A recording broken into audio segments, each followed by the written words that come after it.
جیسا کہ آپ کو معلوم ہے عالمی حالات کے مطابق ان میں سے ایک حالات ہیں سیریا کے، یعنی ملک شام کے، وہاں پہ لیکن اتنی گھبراہٹ کی ضرورت نہیں ہے۔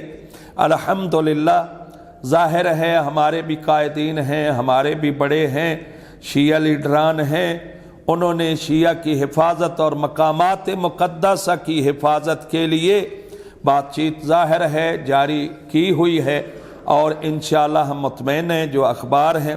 اور بالخصوص تھوڑی کلک ہوئی ہے، ہمارے محترم صدیقی صاحب تشریف فرما ہے، ایک قافلہ پاکستان سے زیارات کے لیے وہاں گیا ہوا ہے، اور میں رابطے میں بھی ہوں۔ مولانا نیاز حسین گھلو صاحب اس قافلہ کے سربراہ ہیں، قیادت بھی کر رہے ہیں۔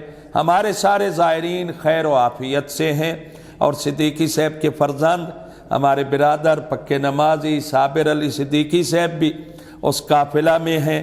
میں کہوں گا کوئی اور عمل قبول ہو نہ ہو، یہ زیارت تو یقیناً قبول ہے، اس لیے کہ سیدہ زینب سلام اللہ علیہا کے مہمان ہیں، اور انہی کی زیارت کی وجہ سے یہ مشکلیں آئی ہیں۔ تو سیدہ زینب نے سب کچھ ہمیں بچا کے دیا ہے، سب کچھ قربان کر کے، تو سیدہ زینب کی زیارت پہ اگر تھوڑی سی تکلیف ہو جائے تو کوئی مشکل نہیں ہے، اور انشاءاللہ وہ خیر و عافیت سے واپس آئیں گے۔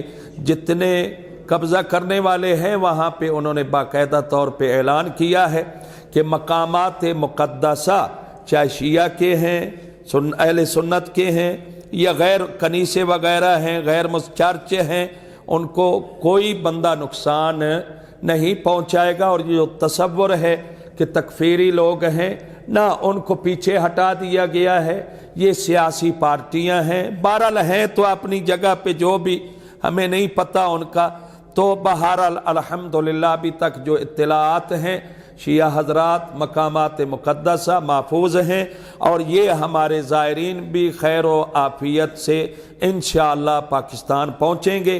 دعا ہے خالق کائنات ان کے سفر کو محفوظ فرمائے، بحق سیدہ زینب سلام اللہ علیہا اللہ ان کے سفر کو بے خطر فرمائے۔ میرا اللہ تجھے اپنی عزت و جلالت کا واسطہ دنیا جہان میں رہنے والے تمام مؤمنین کی حفاظت فرما، محبان اہل بیت کی حفاظت فرما۔